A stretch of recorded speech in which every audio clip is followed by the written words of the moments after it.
Aliás, o pedido para eu retomar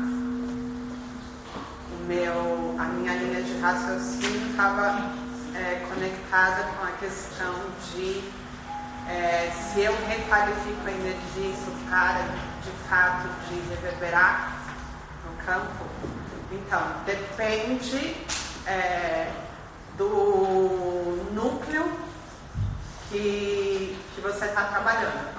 Os núcleos que são núcleos menos complexos, você sente uma liberação às vezes quase que imediata, assim como para a materialização. Os núcleos mais complexos às vezes podem levar até anos.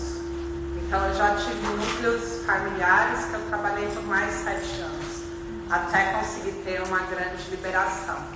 Mas por quê? Porque eles são complexos, porque eles envolvem vários outros subnúcleos. Então, na verdade, o que acontece é que a gente vai trabalhando os pequenos núcleos até chegar nesse núcleo central.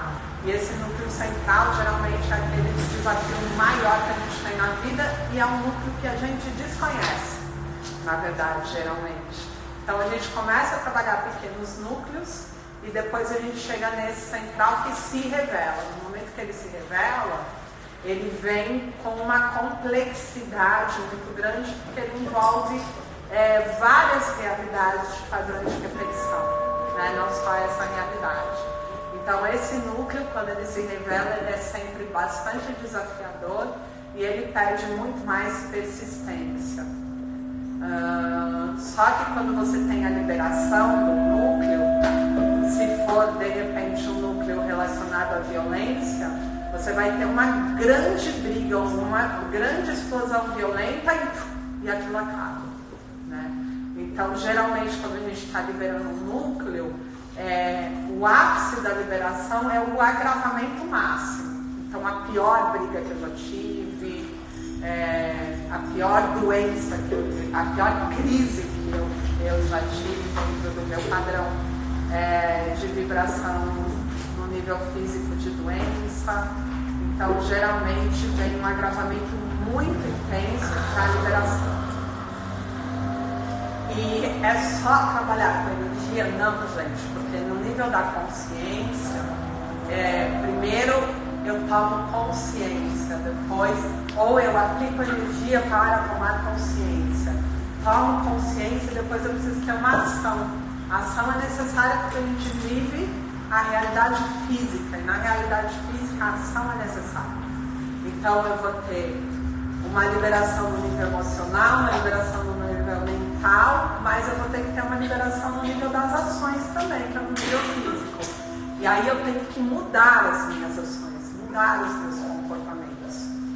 Então eu libero o que me faz sofrer emocionalmente, eu libero um padrão de pensamento, mas tenho que também modificar as minhas ações, porque tudo isso precisa vir junto, entende?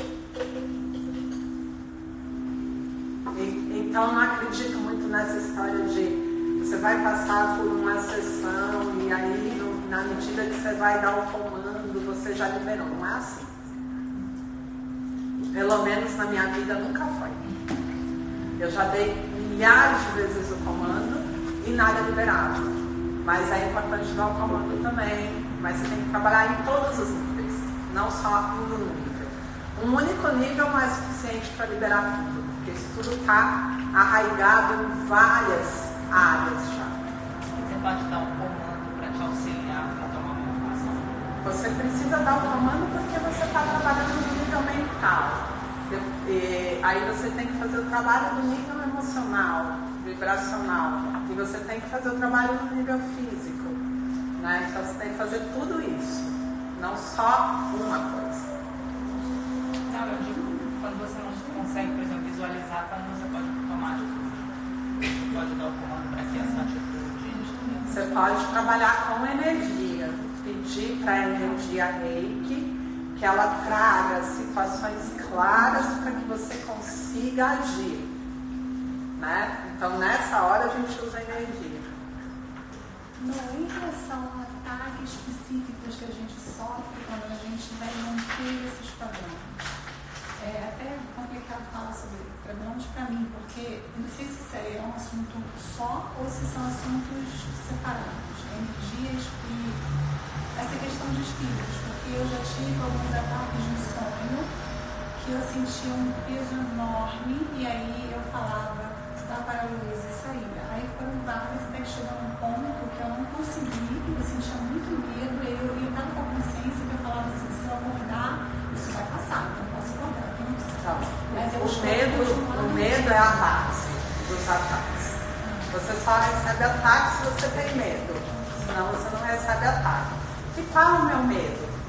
O meu medo é o medo de não ser boazinha o suficiente, geralmente. Então, eu faço um monte de coisa para os outros, eu ajo sempre trabalhando na caridade, eu me deixo no segundo plano. Por quê? Porque o que está por trás disso é o medo, né? Quando eu começo a fazer os trabalhos todos, que são os trabalhos que tem como base, o meu medo começa a aflorar, ele precisa ser visto. Eu coloco luz e aí a sombra vem. Né? E ele vem de várias formas. Ele pode vir em ataques que nada mais são do que a revelação de todos esses seus medos, de todos esses seus monstros, de todas as suas limitações no astral, e ele pode se manifestar no físico de N mil maneiras, mas ele precisa se manifestar. Mas o ponto é que o medo está se manifestando no astral e ele precisa ser visto, porque por trás do medo tem uma crença, que é a raiz da distorção. Então o ataque nada mais é do que a providência divina te possibilitando enxergar as suas limitações no nível do medo. Uma vez que eu não tenho mais esse medo, eu não recebo mais nenhum tipo de ataque. Nenhum tipo não, porque você talvez não tenha um medo específico, mas aí você tem de outra coisa. Porque são muitas crenças. E para cada crença você estabelece uma relação. Né? Que pode ser culpa, que pode ser punição, que pode ser medo. Aí depende do tipo de relação que você estabelece com aquela crença. Mas a gente sempre tem coisas a serem vistas. É um espírito que está me atacando? Não. Sou eu que estou atraindo a materialização do meu medo para que eu possa olhar para ele. Não, e essas distorções são sempre provenientes. Não, quando você fala de ação, por exemplo, e no caso dela, que ela falou dos sonhos, que a gente também tem essa particularidade em comum, a ação dos sonhos em si, você identificar isso, você lidar com esse medo, enfrentar e agir dentro do amor, enfim, você achar que deve ter, essa ação, ela também é a ação que você está falando, é uma forma de fato da gente transmutar, só que no trabalho no é transmutar no nível físico. Aonde o medo gera ações na minha vida. Aonde o medo gera ações na minha vida. Então eu tenho medo no nível emocional, que é aquela sensação que me paralisa. Eu tenho medo que me faz pensar, olha, não faz isso, porque se você fizer isso, você tem tal consequência. E eu tenho ações que são relacionadas ao medo. De tipo, cuida bem dessa pessoa, porque se você não cuidar direitinho, você não vai estar fazendo sua história aqui, aí tem consequência. E aí a minha ação é fazer um monte de coisa por conta de um medo, que já vem do emocional, que já vem do pensamento e que acaba interferindo nas ações. Então o que eu estou dizendo é que você vai ter que fazer tudo. Você não vai fazer só uma parte de só mudar o pensamento, porque isso é a tal da psicologia. Quem foi que fez o curso da psicologia aí? Como é o nome? Psicologia positiva. Positiva, que não funciona, porque você só trabalha no nível mental e isso não é real, porque senão todo mundo, quando está com medo, começa a tentar se ajudar. Fica, não precisa ter medo, que é absurdo isso aqui. Mas não é assim. A coisa é multidimensional, essa informação vem de várias formas. Por isso você tem que usar a ação em todos esses níveis. Então as distorções não são só do ego, não são provenientes somente do ego. Não. Porque a gente entende que o ego é ruim, o ego tem uma função. As distorções é uma rede bem complexa. Ela pode vir da distração. Simplesmente eu herdei aquela informação e tive como verdadeira. Mas o que o meu ego tem a ver com isso? Foi algo que eu peguei como certo. Não tem nada a ver com querer meu. Muito pelo contrário. Eu validei. Validei aonde? Na distração. Eu não mergulhei naquilo para entender se aquilo de fato era um fato para mim. Então o que eu fiz? Eu validei. Por quê? Porque a pessoa que me transmitiu era uma autoridade. E aí eu aceitei. Mas o que isso tem a ver com ela? Então nem tudo é o ego. Na maior parte das vezes a gente valida por distração. A gente diz um sim por não esgotar a possibilidade do entendimento. Então vamos dar um exemplo. Eu estou lá, eu sou pequenininha, estou brincando na sala, eu ouço minha mãe falar com a minha avó: nossa, fulano de tal está com câncer, mas também, você viu o que ele fez? Ah, não tem jeito, Deus castiga. Uma hora a providência divina chega, Deus é implacável. Eu estou lá, eu peguei aquilo. Eu não tinha nem condições de pensar sobre isso, mas eu captei aquilo como uma informação.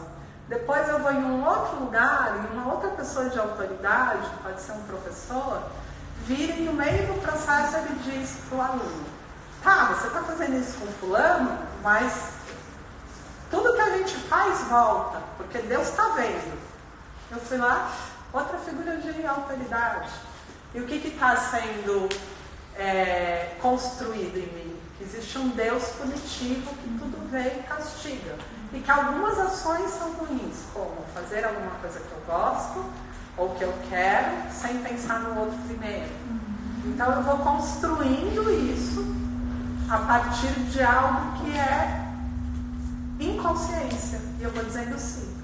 E aquilo fica construído tão forte que mesmo que depois eu venha com a mente e fale, não é assim, eu não consigo dissolver, porque está no nível do meu inconsciente também. Tem muita coisa que eu construí e esqueci. Entendeu? Então a gente são falas herdadas, condicionamentos também. E todo e qualquer sistema, para que ele seja efetivo, ele precisa do certo, do errado. Então, ele precisa de alguém que seja errado, portanto, culpado. E se é culpado, precisa ser punido. Então, a gente vive em sistemas assim, da educação. Os pais, quando eles perdem o controle, eles precisam colocar o medo. Né? A política, a mesma coisa. Todos os sistemas, eles precisam trabalhar o seu medo para que você obedeça. Então a gente vem muito dentro dessa tríade de medo, culpa e punição, que não é a vibração assertiva para a nova era. Respondi? Vocês entenderam? Então, na verdade, a maior parte das coisas não tem nada a ver com ego. Tem a ver com isso. Quando é que eu construí ou que eu aceitei isso como uma verdade? E às vezes eu valido a crença da hereditariedade da doença, dessa mesma forma. Eu vejo um que morreu com câncer, outro que morreu com câncer, e vou ouvindo: nossa, morreu de câncer, mas a avó dele teve, mas fulano teve. E aí na família teve muitos casos, aí não tem como. E aí você vai dizendo assim: eu tive uma experiência onde eu vi 10 pessoas de uma mesma família que morreram de câncer. Então, dentro daquele campo mórfico, tinha uma crença da hereditariedade da doença. Quando eu entrei lá, eu conectei, ali eu fiquei, e eu vou para o mundo mais acreditando na hereditariedade da doença. Aquela experiência, para mim, é forte o suficiente para validar aquilo como verdade. E a partir da minha experiência, eu valido. E aí eu disse um sim da hereditariedade da doença. Enquanto eu estiver na distorção, eu, dentro da experiência da terceira dimensão, vou precisar reproduzir situações para sair da distorção. Então, o que acontece? Eu vou reproduzindo a doença. Então, todo mundo ao meu redor começa a ficar doente. Até que eu pergunte, como é que eu saio disso? Como é que eu saio disso? Como é que eu saio disso?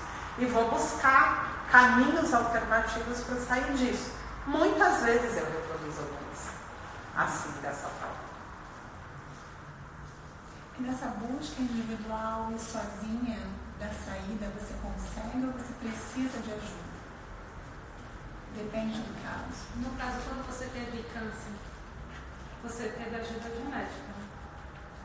Tive de uma médica maravilhosa, Tati. Só que antes da médica, eu tive que escolher quem seria o médico, né? Então eu tive que ter o campo vibracional para a cura, para escolher a equipe certa que estaria dentro do processo do sucesso. E o que aconteceu? Eu não pago plano de saúde, porque com o campo de energia que eu tenho, pagar plano de saúde é o mesmo que dizer para mim: você vai ficar doente, guarde o dinheiro para quando você ficar doente, miserável, sem grana para pagar e precisar ter uma segurança. Então eu trabalho totalmente contra o que eu acredito, que é vibrar naquilo que vai me trazer o que eu preciso. Então, se eu pago plano de saúde, eu estou dizendo primeiro, você não é capaz de conseguir materializar o que você quer em qualquer momento. Quando você ficar velha, você vai estar fodida. Incoerência. E tipo, cuidado com isso, que isso é muito sério. Essa sua brincadeirinha, você vai ver o resultado no final. E eu invalido tudo que eu estou fazendo. Eu não pago plano de saúde. Quando eu tive, e não é porque eu não tenho a grana, não pago porque eu não vou fazer isso comigo mesmo. Quando eu tive o câncer, eu fui recorrer ao SUS. E no SUS tinha uma fila de não sei quantas, a hora que eu entrei era assim, fila de não sei quantos anos, gente morrendo pra lá e pra cá, o SUS tá fudido, não sei o que. Eu falei, meu Deus, eu sair de tudo isso, preciso desse atendimento aqui. Eu consegui os 3 melhores hospitais. Eu consegui o AC Camargo, com o médico que era o Bambambam, que no particular eu ia pagar uma fortuna, eu consegui direto com ele. Eu consegui o Hospital das Clínicas, que é super raro de você conseguir, com essa minha médica. E eu consegui, através de uma amiga minha também, a beneficência. Então, o que aconteceu? O meu desafio foi saber aonde é que eu tinha que ir. O AC Camargo tinha uma hotelaria maravilhosa e o HC tinha a pior hotelaria, porque eu teria que ir para os ambulatórios, que é o caos no HC. E eu tinha um hospital que era maravilhoso também, com um médico super interessante. Eu falei, e agora? Se eu fosse pela mente, eu ia pela hotelaria, né? E pelo médico que era o mais conceituado e tal. Não, mas eu meditei e senti no coração que seria o HC. Então eu cheguei lá, passei todo o processo, ela foi a única médica que identificou que realmente era um melanoma e ela falou, não, você vai operar já, porque o melanoma é super invasivo, enfim, todo um processo. E eu disse, então, mas eu não quero parar de amamentar, eu não vou tomar os medicamentos, eu não tomava os medicamentos de dor para continuar a amamentar. E eu vou fazer uma viagem primeiro, onde eu fui trabalhando toda a parte da cura quântica, chamei a Bela e a gente ficou lá em Nessa. E eu fiquei mais de um mês nessa viagem para depois ir fazer cirurgia. Isso era um absurdo, assim, para um melanoma. E eu fiz todo o meu processo. O mais difícil, e quando eu voltei, eu tive essa médica que foi maravilhosa, que super aceitou que eu fizesse vários procedimentos ali, usasse ozônio, fizesse várias coisas e que bancou a coisa das terapias alternativas junto comigo. Então isso foi muito legal da parte dela e ela foi realmente... era do SUS, me deu o WhatsApp dela, a gente se falava a qualquer momento, coisa que no particular a gente não ia ter. Então, assim, eu tive todas as vantagens possíveis e imagináveis que eu materializei. Todas as facilidades que eu materializei. Eu tive o melhor tratamento. Então, é muito o que você acredita e como você vai usar a sua energia para materializar aquilo. Se eu acreditasse que eu ia morrer porque eu estava no SUS, eu estava morta, né? E dentro desse processo, o mais complicado foi sair fora desses campos mágicos, de que o sistema público de saúde no Brasil é não sei o quê, que o câncer mata, que esse câncer não tem jeito, você não vai sobreviver, a família te enterrando, todo mundo te vendo, ai meu Deus do céu, meu filho pequeno vai morrer, não sei o que lá. E você tendo que segurar a onda toda emocional e também quando você está com uma doença, você diz, eu não vou me tratar, eu vou primeiro fazer o trabalho energético, você, a pessoa fala, ela está muito mal da cabeça. Porque é um baque muito grande, esse emocional, não está fazendo, ela não pode fazer isso. Aí a família começa, ela não pode fazer isso, é câncer, não sei o quê. Você não vai, você tem que fazer a cirurgia, você tem que entender que essa semana, ela falou que sexta-feira você tem que operar, pelo amor de Deus. Aí você tem que cuidar de todo o emocional das pessoas e falar, calma, eu sei o que eu tô fazendo. Não sabe. E tipo, você tá com o filho pequeno amamentando com uma dor do caramba, tudo acontecendo ao mesmo tempo, né, no processo. Manter o equilíbrio e não entrar na validação de nenhum desses sistemas para que você possa sair e realmente possa se curar. Então você não faz isso na hora da crise, você tem que fazer isso anteriormente. Como eu tinha toda uma trajetória, a meditação, as práticas que eu fazia é um treinamento para o momento que a vida vai te apresentar algo desafiador. Então nunca a gente tenta se curar.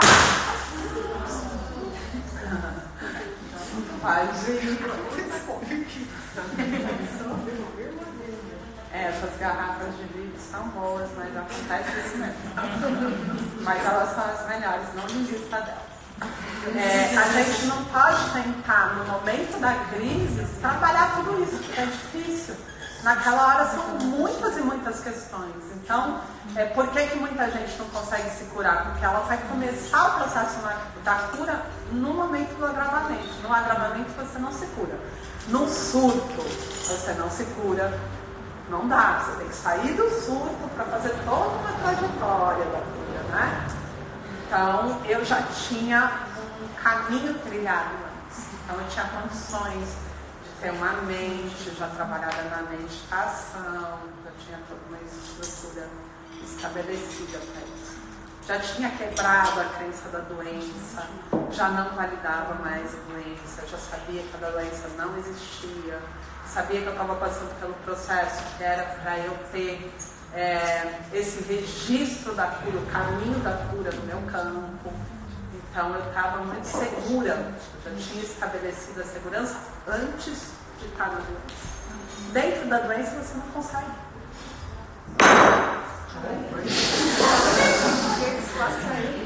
Isso é chapaceira. E ó, fazer uma aliviadinha no campo para vocês poderem prestar atenção em alguma coisa. Porque, nossa, vocês já delecaram tudo que vocês já com certeza. Fazem quantos anos que você gostou desse? Vai fazer 5 anos. A Maria está acabada de nascer. É bastante, mas é pouco. Para mim, um mês é muita coisa, quase que uma eternidade. Já mudei 1000 vezes. Mas já está. Assim a gente percebe que o poder da cura vai da crença da pessoa. Não é da crença, é da crença da capacidade também. É da experiência dela. Porque assim, você não pode pedir para ninguém acreditar em algo que ela não viveu. Se você disser, eu tenho fé nisso, você nunca tiver vivido nada, você não tem fé. Você vai estar fazendo uma afirmação muito no nível mental. porque a sua fé, a sua certeza, a sua convicção, que é aquilo que a gente chama de fé, ela só vem baseada em uma experiência. Eu tinha uma experiência com a cura. Mas isso não se limita a uma vida atual. Pode se limitar a vida atual, sim. Eu não preciso trazer de outras. Nessa vida eu fiz toda uma trajetória, eu tive toda uma trajetória de práticas que foi me levando a um lugar onde eu fui tendo clareza e consciência de que a doença não existe mesmo. E aí, no momento que ela se manifesta na minha vida, eu consigo lidar com ela dentro dessa experiência que eu tive. Não é de um conceito. Porque todo mundo que está com a doença, a primeira coisa que a pessoa faz é querer se agarrar à vida. E ela pega qualquer coisa para ter fé. Mas isso não é suficiente. Por isso que a meditação é importante, porque você vai treinando essa sua capacidade para no momento que você tiver que viver, porque a vida vai te apresentar os desafios. Você vai perder uma pessoa que você ama. Muitas coisas vão acontecer, você vai ter que lidar com a morte, você vai ter que lidar com muitas coisas, porque isso faz parte de todo um processo natural. E se você não se prepara ao longo da vida para tudo isso, e você finge que essas coisas não existem, que está distante de você pega de surpresa. Só que na meditação a gente faz várias práticas. A gente faz a prática da morte, de entender quais são todas as passagens da morte, os barcos. A gente vive o nosso dia a dia como se fosse o último. A gente tem que treinar, porque no momento da morte eu tenho que estar treinada para a morte. Porque senão eu vou materializar novamente uma realidade sansárica, né? Nesse nível de Kali Yuga, porque eu não treinei ao longo da vida o meu processo da morte. E na hora que a morte chegar, eu não vou saber o que fazer. E assim é tudo. Eu não treinei o processo de cura na minha vida. Então, quando a doença chega, eu não sei o que fazer. Eu não treinei uma série de coisas. E a meditação, ela te dá condições de ir treinando tudo isso para que você esteja preparado para determinadas coisas que você não vai poder fugir. Alguém aqui vai viver eternamente? Então a morte é algo certo? Então faz sentido você se preparar para a morte? Faz, porque você vai ter que passar por isso. Entende? Então tem algumas coisas na vida que a gente tem que passar. E as coisas que a gente tem que passar, a gente precisa treinar para que a gente consiga passar da melhor forma possível. E é em processo de meditação que a gente faz isso. Funciona com a Dor física, emocional. como é que eu treino não validar a doença? Quando eu começo com pequenas situações, como uma gripe, um resfriado, ou tipo até uma pneumonia, que foi o que aconteceu comigo, ensinar o meu corpo que eu não vou dar nenhum medicamento para ele. E eu vou treinando ele, eu vou dizendo, ó corpo, agora acabei de passar por um processo que eu não passava há anos. Estou fazendo todo um trabalho da liberação viral com a Bel, estou baixando uma nova consciência e geralmente isso mexe mesmo no meu físico. Eu sei que os núcleos estão em alguns órgãos, até para eu entender onde eu vou trabalhar isso depois nas pessoas na prática da terapêutica. Né? Então é comum para mim sentir no corpo físico para entender aonde o núcleo fica. Mas eu fui baqueada, com certeza eu tive uma pneumonia, meu catarro era super escuro, um catarro esverdeado, espesso, tive febre vários dias, febre de 40 graus, então eu estava no quadro. E eu não tomei absolutamente nada, nem natural. Eu fui falando para o corpo, eu não vou te embotar, você tem capacidade de se curar. E você vai se curar sozinho. Então, o que eu estou fazendo? Eu estou treinando o meu corpo. Porque no momento que eu tiver, ou se eu vir a ter algo que realmente é muito avassalador, eu preciso tenho que ter treinado isso. Se desde sempre eu tenho uma febre, eu tomo um antitérmico, uma dor, um analgésico, o que eu estou dizendo para o meu corpo? Que ele não tem capacidade de se curar sozinho. Então eu vou embotando essa capacidade do corpo. Então o treinamento é isso. Eu preciso treinar no meu corpo, eu preciso treinar na minha mente, eu preciso treinar para que eu tenha condições de ter autonomia dentro desse processo. Você acha que acontece da noite pro dia, então? Aí chega um câncer e você, iluminado, você se cura. Não, você ralou. Então, cada febre, você queimou, você suou, você não sei o quê, e não tomou medicamento, e foi fazendo todo o trabalho com o corpo. Vamos corpo. Né? Até que, quando você tem algo que é maior, você já conhece o caminho. Né? Através do quê? De prática, não de fé. Porque fé não faz isso. Porque a gente não acredita. Você não pode dizer que o ser humano acredita. Quando a pessoa vem passar comigo, eu nunca peço para ela acreditar. Eu sempre digo, você não precisa acreditar, mas você tem que querer. Querer e se comprometer com a prática, com o processo. Mas acreditar, como que eu vou pedir para uma pessoa acreditar em algo que ela nunca viveu? Isso não é possível. Então a gente tem que ter clareza. E a prática vem disso. Você treinar o seu corpo para que ele esteja apto para se curar.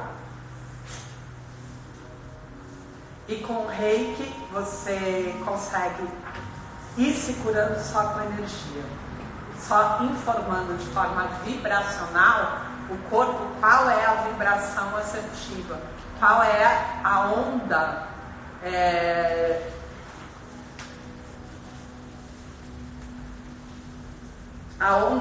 guia para a vibração correta.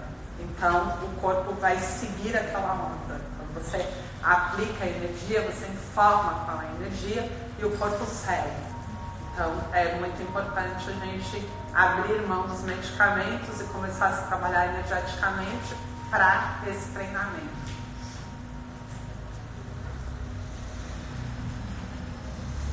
Mais dúvidas? Em relação a essa questão de medicação, eu tenho filhos pequenos. Quando eu tenho uma outra pessoa, aí já fica mais complicado. Se um filho tem algum tipo de problema, de doença, como é que você faz? Medica, não medica? Porque uma coisa é a sua prática individual, outra coisa é outra pessoa. Como é que você faz isso? Acabei de sair de um processo com a Maria que ela não foi medicada. E ela estava bem agravada. Eu dou tempo para o corpo reagir. Você conversa com ela, você explica a ela alguma coisa para que ela sozinha possa se empoderar? Não, porque se eu fizer isso, ela vai entender que ela está com alguma coisa séria. E aí se você vai, porque hoje em dia tem uma coisa de querer fazer com a criança, fazer que a criança se torne um adulto, né? Então eu converso com a criança para ela ter consciência. A criança não tem que ter consciência, ela não está na idade de ter consciência. Eu nunca chamo atenção para aquilo que eu não quero. Então se eu disser para ela, você está doente, você precisa, não sei o que, eu chamo atenção para a doença. Então quando você observa essas crianças que se curam sozinhas, elas estão lá peladas, andando lá no meio da periferia, tá com pneumonia, tá toda zoada e ela se cura. Ela não está nem entendendo a gravidade do processo dela. Está lá tomando chuva e tomando sol e correndo pelada e brincando. E ela não está validando a doença. Então ela não põe uma energia nisso. E eu tive a sorte também de ter sido criada. O meu pai nunca deu muita bola para a doença. A gente se estourava e chegava quase morto. E meu pai falava assim, a gente via que era uma coisa séria porque as pessoas falavam, meu Deus, caramba, corre, você tá sangrando. E a gente olhava e falava assim, nossa, tá sangrando, deve ser sério. Aí chegava correndo meu pai, ai, eu tô sangrando. E meu pai falava assim, isso tá nada, vai lá lavar. Meu pai é autoridade, cara. Eu falei que não é nada. Aquele cara que falou que eu tava morrendo deve ser um burro. Aí eu ia lá, lavava e falava, não é nada. Não é? Então, assim, hoje é muito contrário o que se faz na educação. E eu vejo que isso funcionou muito pra mim, assim, pra mim e pro meu irmão. A gente se estourava muito, meu irmão, então, cara, ele vivia arrebentado. fratura exposta era assim algo comum. E ele falava assim, isso aqui não é nada, esse enrolado, punha plano. E tipo, sobreviveu, e é super forte. Entendeu? Só que a gente tem um pavor dos processos. O corpo não pode se recuperar por nada. Você vai dizendo para o corpo, né, que ele é incapaz.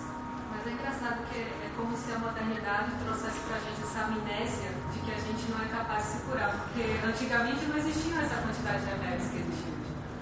Não tinha nada, gente, absolutamente nada. Né? Então, assim, mas a gente tem que cuidar com essas mensagens que a gente manda. E também tem uma outra questão, porque quando a criança percebe que ela tem uma super atenção quando ela está doente, ela passa a ficar doente muitas vezes na vida. Porque as mães são super ocupadas, os pais são super ocupados. Quando adoece, pai e a mãe vira o anjo, cara. Ai, meu amor, vem aqui, vou te dar todo o carinho do mundo, vou cuidar de você, vou não sei o quê. O que a criança está entendendo? Opa, essa é a melhor forma de eu conseguir carinho, atenção da minha mãe, do meu pai. Então, tipo, quando eu tô meio carentezinho, eu vou forçar uma doença. Só que essa criança, ela vira idoso e fica assim, fazendo isso. Né? Então, tem muita gente que não quer se curar, porque a própria doença é a única forma que ela utiliza para ter carinho e afeto. E ela faz uso da doença. Isso é muito comum. Então, tantas mensagens a gente transmite com as nossas ações, né? E educação pede um olhar muito claro para isso. E eu digo para os meus filhos, quando eles chegam, ai, mãe, mas é muita dor. Eu falo, mas você está vivo, cara. Você não morreu ainda. Você está morrendo? Quando você estiver morrendo, você vem aqui e reclama, porque agora não pode. Daí você não está morrendo ainda. Então, assim, eles vão saindo de vestir esse personagem do pobre coitado e da vítima. Que a gente tem que cuidar. Porque isso não é bom para eles. Né? E trazer essa força interna é muito bacana. Entender que ele dá conta de lidar com a emoção. E eu falo, se você quer carinho, pede carinho. Se você quer atenção, peça atenção. Agora, se você estiver morrendo, me avisa. Mas seja claro com as coisas. E se é dinheiro, meu, não vem reclamando da vida até eu te dar a grana. Seja claro. Eu falo, Hugo, rápido, o que é? Ah, mãe, tu quer putas, grilo? Não, pula essa parte. O que é que você quer? Fala. Ah, então tá, eu quero 100 reais que eu vou sair. Ótimo, 100 reais, tudo bem. Agora essa ladainha, não. Não, só que a gente valida tudo isso. E aí as pessoas começam a ser complicadas para se relacionar. Elas nunca pedem o que elas querem. Mulher, então, é um bicho, meu. Muito complexo. Ela nunca fala pro cara o que ela quer. Ela começa assim, mas então, eu senti, eu sonhei, eu não sei o que. Lança 1000 sinais. E o cara não tá ligando nada. Ele tem mente prática, ele não está entendendo absolutamente nada. Ela fica com raiva, ela pune o cara, ela castiga, ela faz tudo, vai pra terapia e ainda fala que ele é insensível. Mas ela nunca virou pra ele e falou, olha, eu quero que você faça isso pra mim. Ah não, mas ele tem que se ligar. Ele tem que ter sensibilidade, caramba. Como é que ele não percebe? Ué, ele não percebe, você já não viu que ele não percebe? Há 20 anos com uma pessoa que nunca percebeu e você continua querendo que ele perceba, né? Não é mais fácil você dizer o que você quer. Então a gente não é educado também para isso. E é muito confuso. Isso gera muita confusão. Então se pai e mãe ficam validando essas questões com o filho, eles não sabem se colocar no mundo. Né? E eles passam a ter relacionamentos muito tóxicos. Porque quando eu quero uma coisa, eu não peço. Eu gero um jogo, um teatro, uma situação. Tudo menos falar claramente o que eu quero ou o que eu não quero. Né? Porque isso também tem que ser treinado. Quando o filho vem dizer para a mãe o que quer, ele ouve um monte de absurdo também. Porque ele vai falar, mãe, eu quero sair. Ah, mas você é novo, você não sei o quê, você blá blá blá. O que acontece? Ele tem que criar artifício. E ele começa a ter que negociar. Então, tudo isso são coisas que a gente precisa aprender, a nova forma de se relacionar. Quem é que é mãe aqui? Mas quando seu filho quer alguma coisa que você sabe que não é? Eu digo não. Aí ele vem tentar negociar. Eu falo, sem negociação. Não. Deixa eu te explicar uma coisa. Não quer dizer não. Não, você tem que ser claro. Mas você tem dinheiro? Tenho. E por que você não vai me dar? Porque eu decidi que não. Então, assim, é importante. Mas não é uma resposta, nunca fiz isso não. Eles não. Porque se você está numa energia muito clara, você já teve um pai que tinha uma energia clara? Ou uma mãe? Então você não sabe o que é isso. Porque quando o pai e a mãe têm uma energia muito forte, ele diz não, falando não, e não tem jeito, o que chega primeiro é a energia. Então a pessoa já sabe que tudo isso aqui não rola. Entendeu? Agora, quando o pai ou a mãe falam não, que ele não vai sustentar, o filho sabe. E ele vai ficar negociando. Agora, você vai dizer não quando tem que ser não. Os pais se sentem orgulhosos porque o filho tem poder de argumentação. Porque eles acham que eles são inteligentes, filhos, né? Só que não são.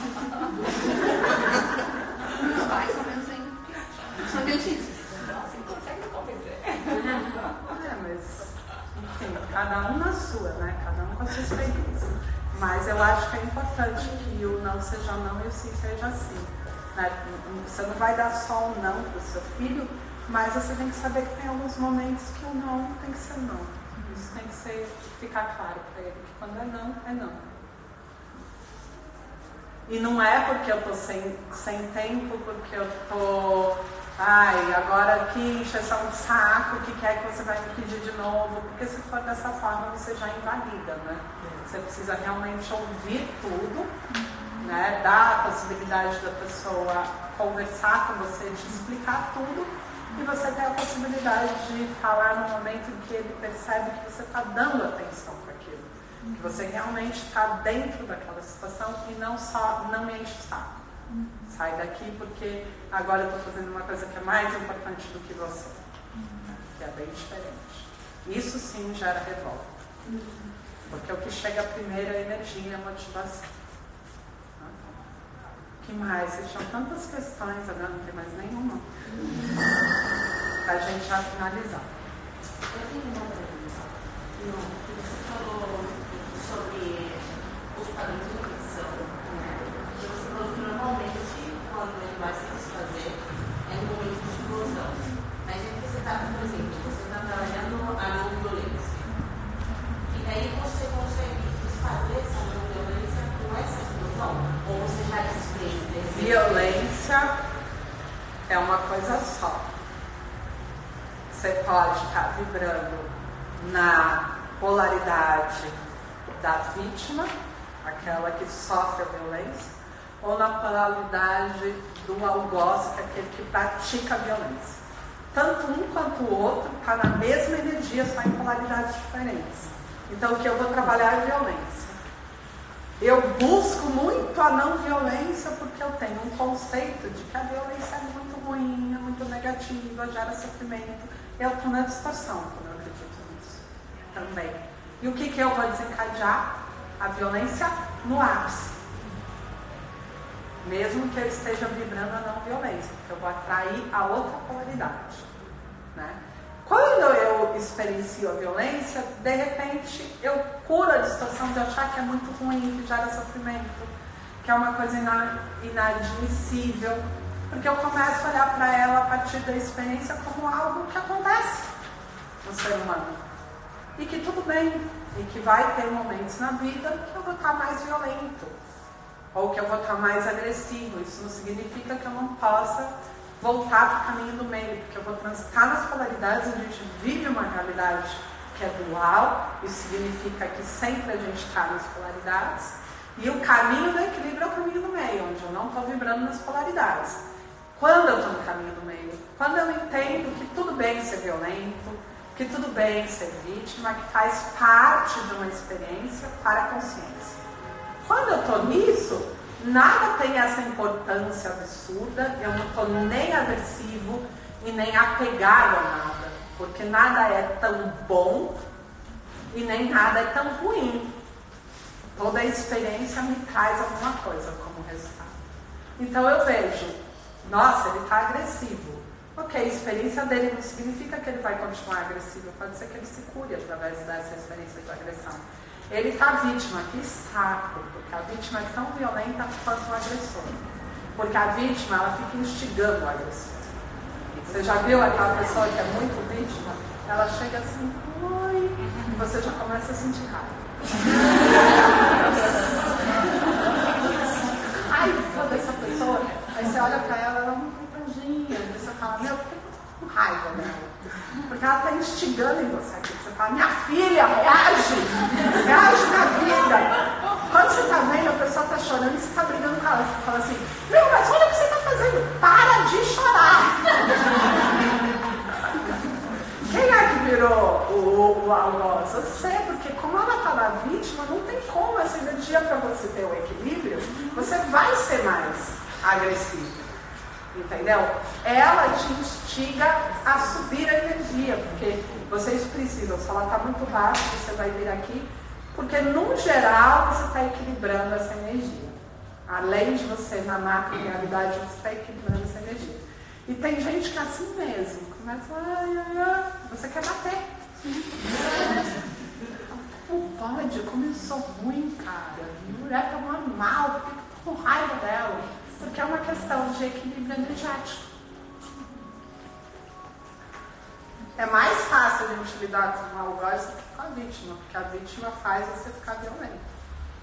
Aí você vai dar culpa também. E depois vem culpa, e aí ela tem o ganho do jogo, ixi, isso daí não acaba mais. Então, assim, é importante a gente entender que não tem nada de errado, às vezes, em ter uma atitude que é mais agressiva, porque às vezes na minha atitude eu obrigo o outro a subir energia também, sair da vítima e vir um pouco pro caminho do meio. Então, se eu tenho consciência, eu posso transitar, não tem nada de errado. Mas o entendimento é importante. E isso é estar no caminho do meio. Por isso que Dalai Lama, que Buda, que Jesus não estava validando as coisas como certo e errado. Jesus estava lá no meio de todo mundo que bebia, que fazia tudo. Ele não estava achando que aquilo era errado. Ele estava ali compreendendo o que estava acontecendo. Dalai Lama também, você vai lá, um mata o outro, ele assiste.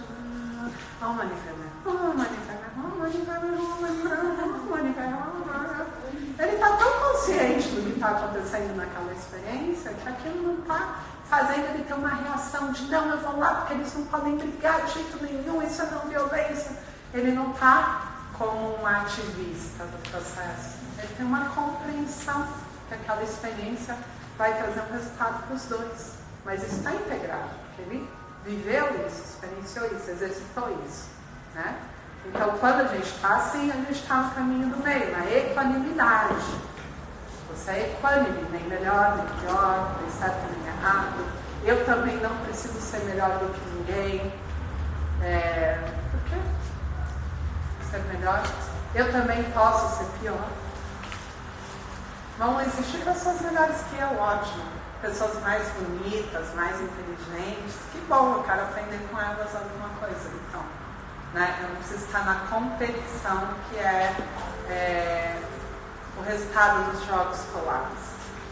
Ficar nas polaridades. Respondeu? Só sempre que a energia é igual independentemente das comunidades, por exemplo, a energia da riqueza, da abundância, quer dizer que aquela pessoa transita entre a escassez e a abundância, será? Energia da riqueza? Sim. Depende do que você entende como energia de riqueza, né?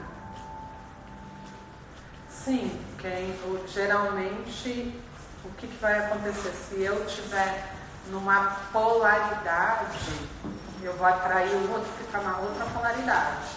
Então, se eu sou muito abundante, muito próspero, eu atraio aquele que não tem abundância e não tem prosperidade e está vibrando na escassez. Mas o que acontece? Como que eu vou para o caminho do meio? Quando eu entendo que a minha condição ela não é fixa e que eu, da mesma forma que eu recebo, eu dou. Então, na verdade, o caminho do meio para a abundância e para a prosperidade é você ser um canal. Eu recebo, entrego, eu dou, eu compartilho, eu não tenho um apego, né? Aí, no caso das polaridades, seria eu sou rico e apegado ao dinheiro. E aí eu sou aversivo àquele que é escasso. Então, eu não quero viver escassez. Aí eu estou na polaridade. Porque eu considero que a abundância e a riqueza é muito boa e a escassez é muito ruim. O que vai acontecer comigo é que em algum momento eu vou ter que inverter. Porque se eu sou muito vítima, em algum momento eu vou ser violento. Então a gente pode ver isso. A criança que apanha muito, a hora que ela se torna pai, ela bate. Mesmo ela tendo tido uma experiência de que aquilo foi muito ruim, ter vivido na pele, toda aquela situação, em algum momento ela tem que inverter os papéis. Em alguma hora tem que transitar na outra polaridade para entender o que significa vir para o meio. Então vai ser a mesma coisa. Quem é rico e apegado vai perder dinheiro, com certeza. Porque ele precisa experienciar a outra polaridade para vir no caminho do meio. Porque isso é o caminho do equilíbrio. E a própria experiência vai gerar isso.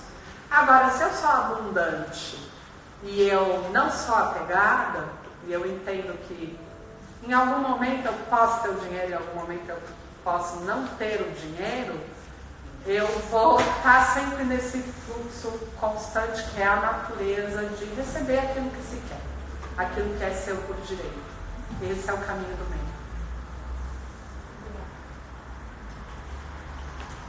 Deu para entender a diferença? As polaridades eu sempre considero que uma coisa é boa e a outra é ruim, quando eu estou na polaridade. Eu sempre quero só estar numa polaridade, não quero estar na outra. E a abundância, ela vem quando eu digo, tudo bem, se eu tiver o dinheiro maravilhoso, se eu não tiver o dinheiro maravilhoso também. Porque eu vou gerar situações para conseguir o dinheiro. Quem é abundante não tem medo de perder. Bom, por exemplo, e é uma situação da minha vida, eu tenho vizinhos que moram a casa parede comigo e de vez em quando eles brigam. E mais de uma situação eu estava ou indo dormir, eu estava até mesmo em oração e eu já ouvi a briga deles. E aí, o que eu faço? A minha dúvida eu tenho o direito de interferir dessa forma? O que eu faço é expandir a consciência do amor, da paz, da harmonia e disponibilizar para eles, se eles quiserem ter acesso a isso, se eles quiserem, enfim. Por que você não bate na porta e não fala? Canta aqui o pariu. Continuar brigando, cara, todo dia e não vão me deixar dormir. Era muito mais rápido.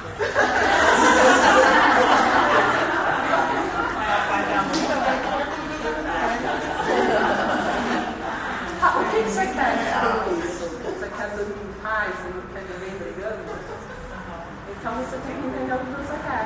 E vai lá e pede o que você quer. Primeiro no físico. Porque vai dar uma trabalheira, né? Você vai ficar todo dia. Não, pode levar nome. Vai demorar.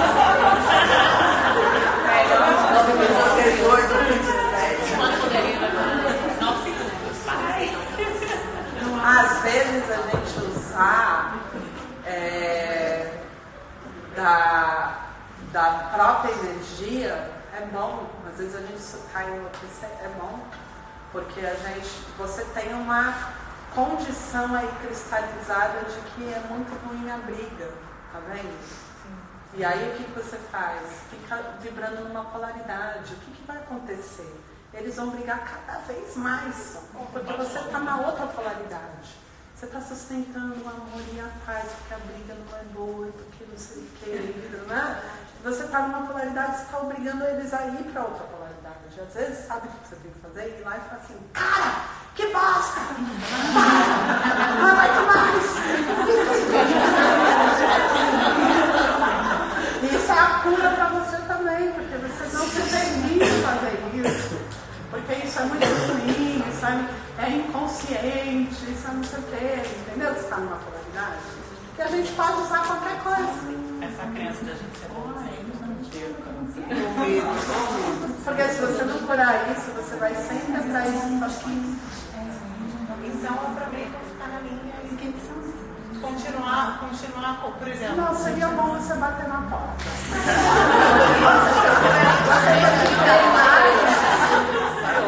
Então eu não vou fazer energia, mas eu vou ficar na linha e vou ficar aguentando essa situação para não compartilhar da violência. Você tem que entender o que está te motivando, o que está te impedindo de ir lá e fazer o teu ato que você deveria ter. Não, porque para mim não é meu direito de ter na vida deles, se eles brigarem. Mas eles estão interferindo na sua, você não pode dormir, meu. Não, mas não é com tanta frequência assim. Não é.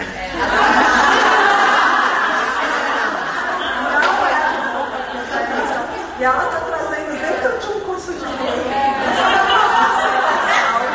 olha a dificuldade de lidar com aquilo que eu preciso fazer. Entendeu? Nem pensava que você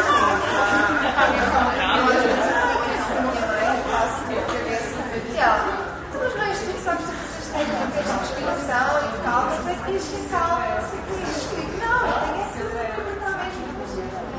Sim, mas quando você está bem resolvido com isso, você usa o que você precisar e o que vai ser mais rápido e mais efetivo.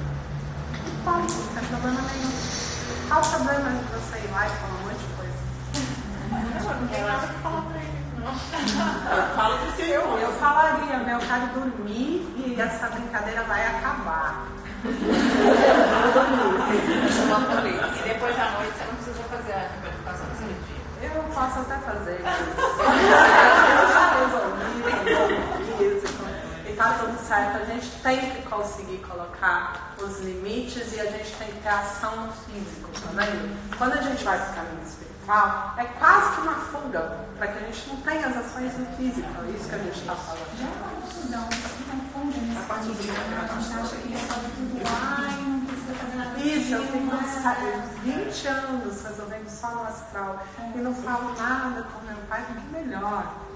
Ele morre. Mas isso é tudo mesmo, não? Então, mas isso não é o caminho. A gente tem que usar todos os meios. E não tem por que não querer conflitar. Qual o seu problema com o conflito? O conflito, no final, ele pode chegar só na questão de vocês liberarem tudo que precisa ser liberado e se resolver naquele lugar, naquele momento. Então, assim, não tem problema de conflitar. Por que você não quer o conflito? Por que você não dá conta de viver o conflito? Porque as pessoas ficam anos e anos, não, mas isso vai gerar uma situação. Qual o problema de gerar a situação se for para resolver? É melhor então ficar anos e anos no chuvisco do que ir logo para uma tempestade que vai. E aí no dia seguinte você vê o sol, né? Porque tudo bem, não é tão constante, mas daqui uma semana é de novo, aquilo está me incomodando. E tudo bem, eu tolero. Daí começa a ser a cada 3 dias. Eu tolero. Você quer saber? Eu vou mudar de casa, porque, sinceramente, nossa, esses meus vizinhos. Mas olha a dificuldade de lidar com o conflito. Isso precisa ser olhado.